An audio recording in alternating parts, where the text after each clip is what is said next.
जय हिंद साथियों, स्वागत है आपके अपने YouTube चैनल पर।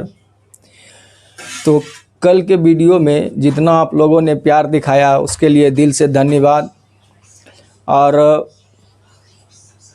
दोस्त, कल जो क्वेश्चन डाले थे तो वो क्वेश्चन मतलब जहाँ से जो मन हो रहा था वहाँ से स्टार्ट कर दे रहे थे, लेकिन आज से हम लोग सीक्वेंस वाइज करेंगे, जिसमें से सबसे पहला चैप्टर हम लोग स्टार्ट करेंगे प्रतिशत।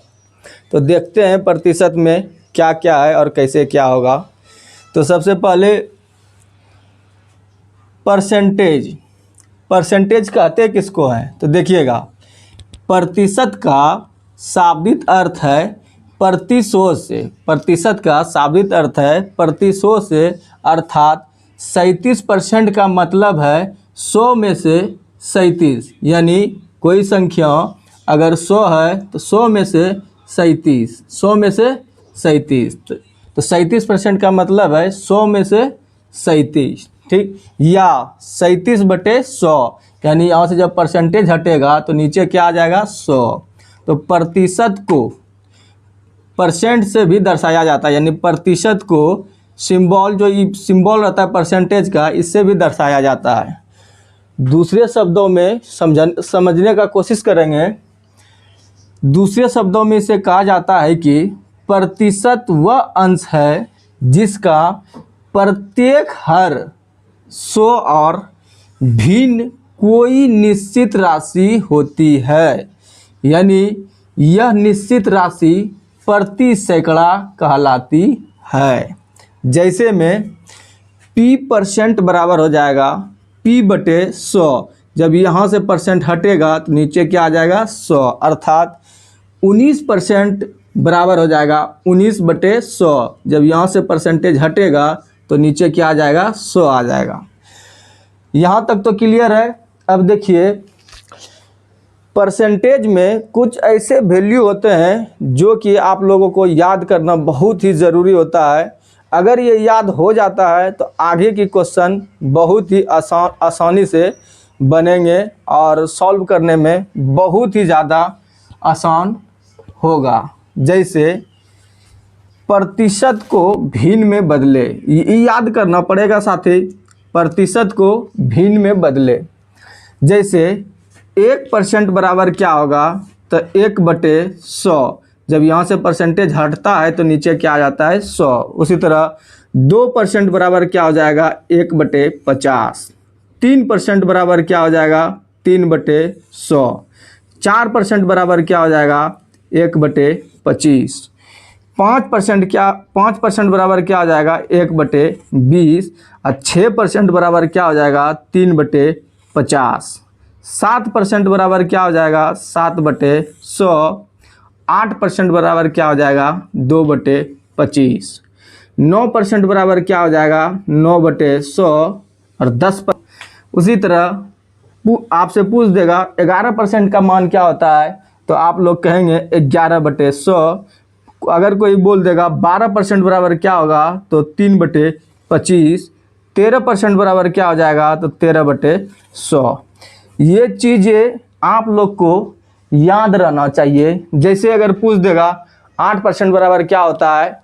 आप लोग का जवाब होना चाहिए 2/25। 20% बराबर क्या होता है? तो 1/5। 11% बराबर क्या होता है? 11/100। यानी कि ये सारे वैल्यू आप लोग को याद रहना चाहिए। उसी तरह जैसे यहाँ था प्रतिशत को भिन्न में बदले, सेम उसी तरह भिन्न को परसेंटेज में कैसे बदलते हैं इसको भी याद रखिएगा। जैसे दे देगा 1/2 बराबर कितना परसेंटेज होगा? तो 1/2 प्रतिशत के लिए ऊपर में 100 से गुना हो जाएगा।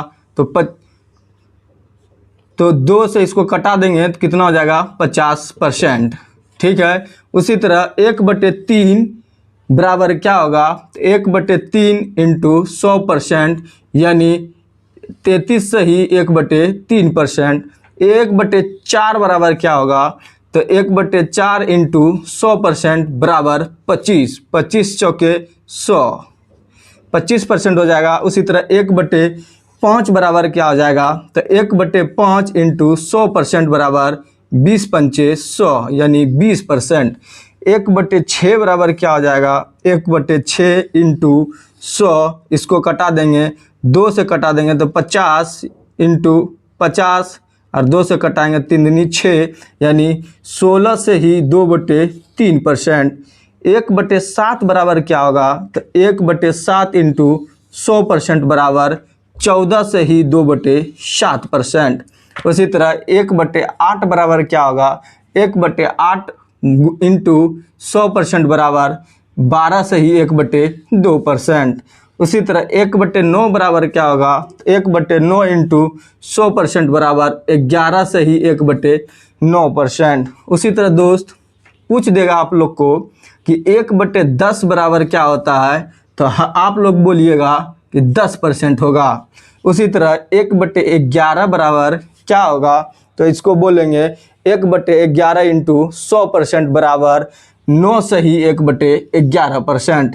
1/12 बराबर क्या होगा, तो 1/12 इंटू 100% बराबर 8 से ही 1/3% हो जाएगा।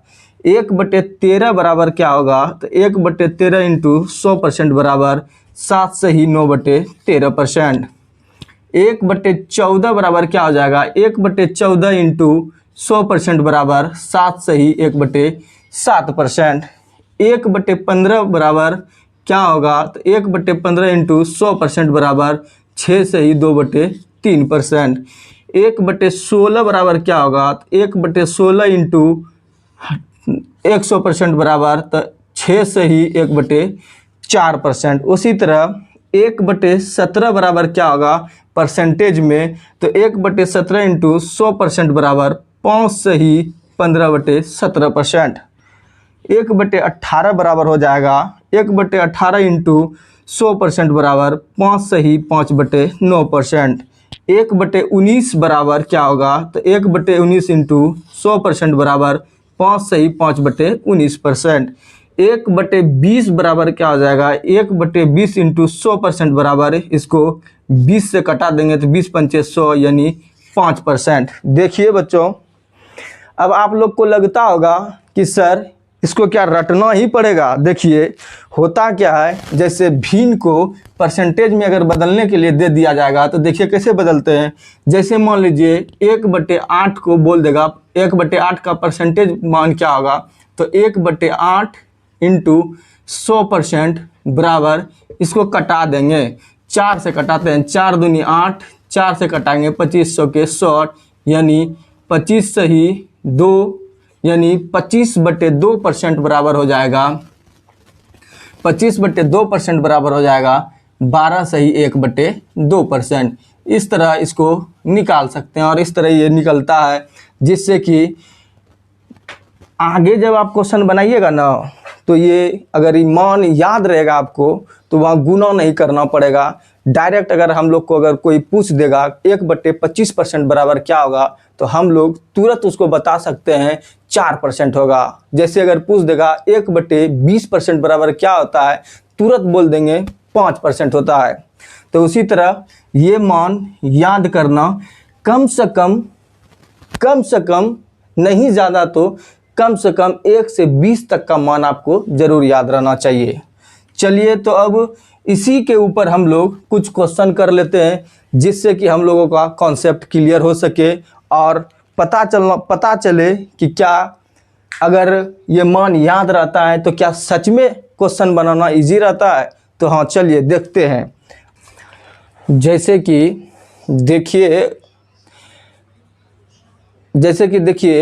अगले क्वेश्चन क्या बोल रहे हैं इसको भाग नंबर 1 यानी हम लोग मैथ परसेंटेज जो पढ़ेंगे इसको खंड बाय खंड पढ़ेंगे और सीक्वेंस वाइज पढ़ेंगे। तो जैसे इसको मान लेते हैं भाग नंबर 1, यहाँ दिया रहेगा यदि आपको किसी संख्या x का y% ज्ञात करना हो तो हम लोग करेंगे x गुना y/100। जैसे में देखिए अगर बोलेगा कि 600 का 30% ज्ञात कीजिए तो हम लोग करेंगे 600 इंटू 30, परसेंटेज हटेगा तो नीचे क्या आएगा 100, 0 से 0 ख़त्म हो जाएगा और तो यहाँ हो जाएगा 6 इंटू 30 बराबर 6 तिया 18 यानी 180 करेक्ट आंसर हो जाएगा। इसी तरह एक क्वेश्चन और आपसे पूछते हैं। इसी तरह आपसे पूछेगा कि 500 का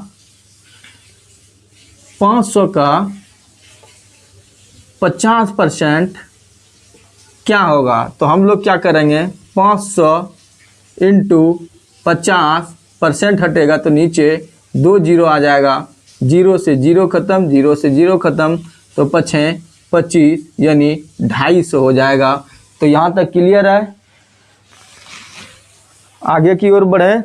चलिए दोस्त देखते हैं, आगे देखते हैं क्वेश्चन क्या बोल रहे हैं। इसको मान लेते हैं भाग नंबर 2।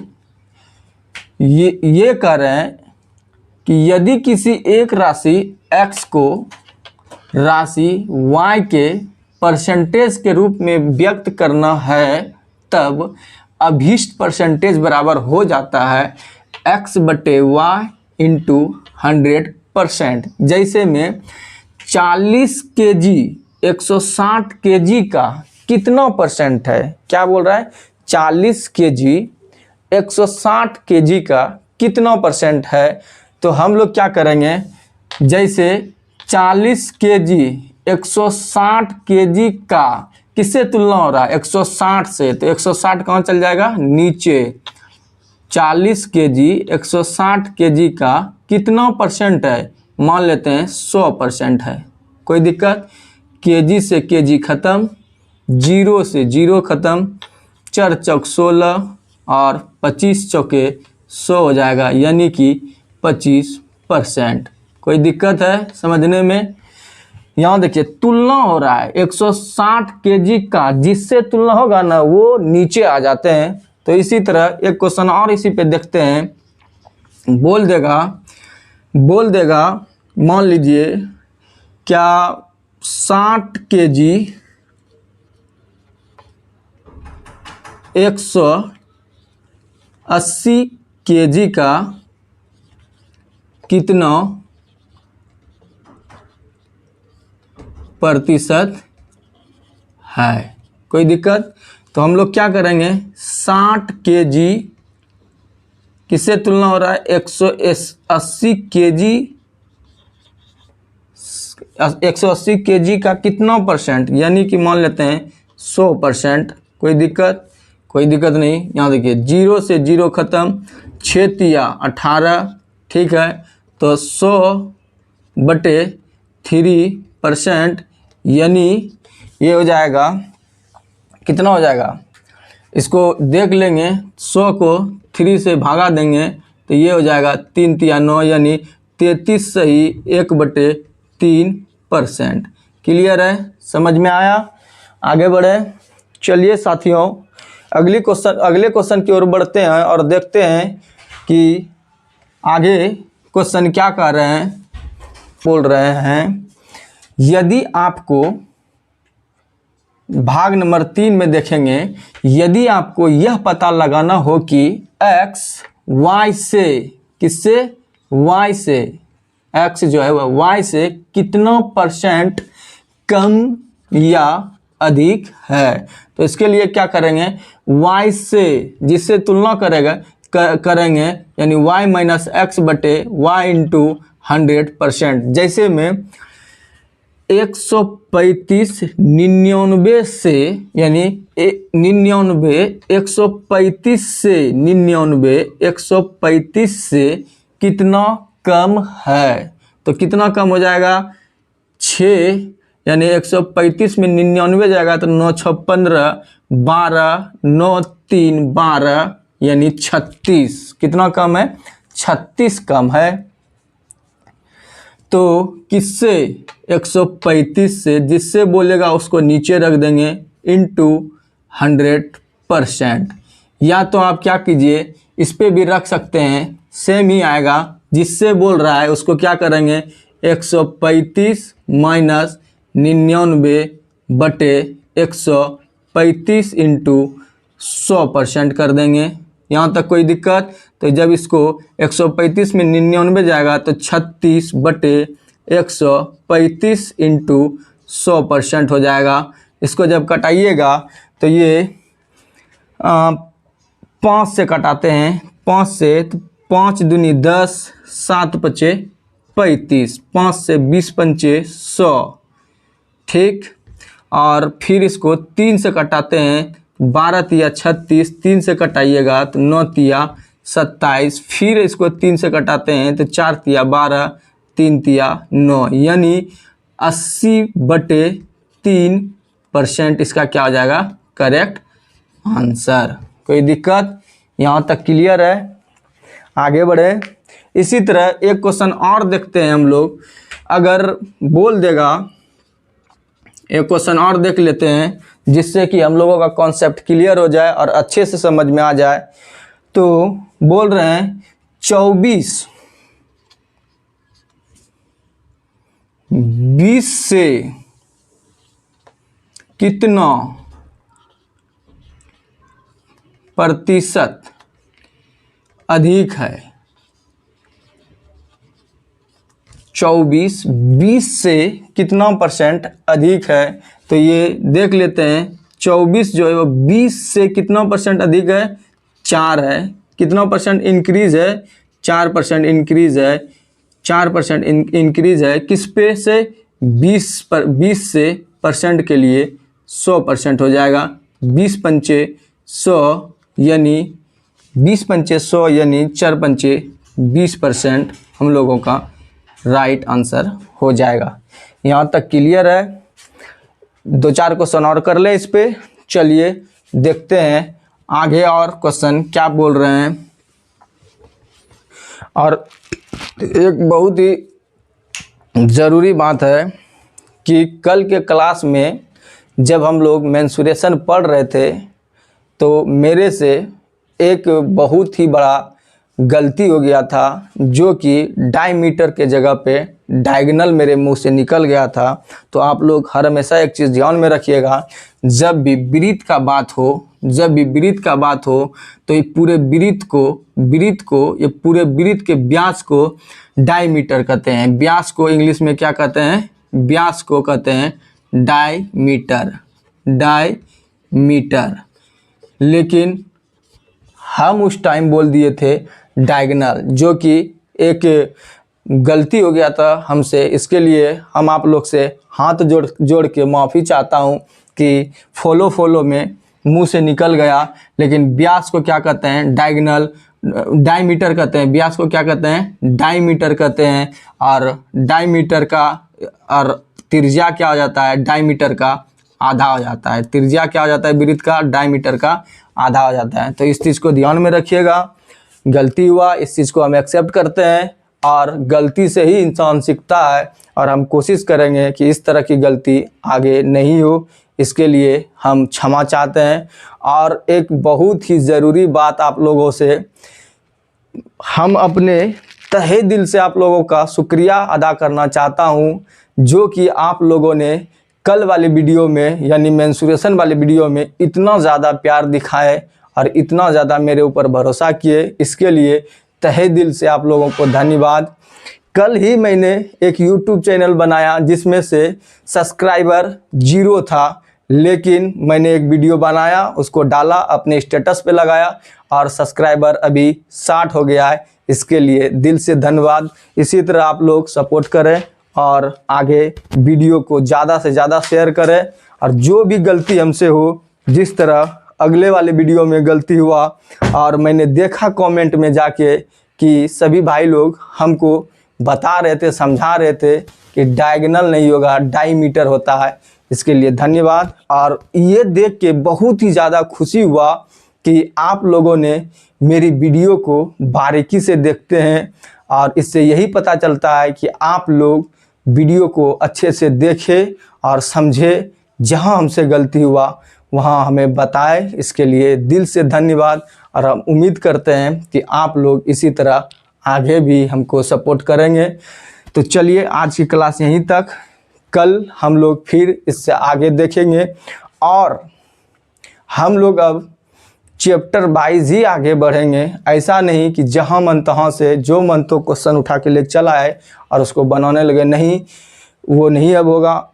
चैप्टर वाइज होगा। चैप्टर वाइज होने से यही बेनिफिट मिलेगा कि एक तो कॉन्सेप्ट क्लियर होगा, नंबर दूसरा कि लगेगा कि नहीं, जो भी चैप्टर ख़त्म हो जाएगा उसके बाद उसका आप जब क्वेश्चन कीजिएगा तो अंदर से फीलिंग आएगा कि नहीं, मैंने ये चैप्टर पढ़ा और वो चैप्टर का जब क्वेश्चन बनता है ना तो दोस्त, तो दिल से जो खुशी मिलता है ना, मत पूछिए। वो खुशी जो है ना, ओह क्या ही बात है।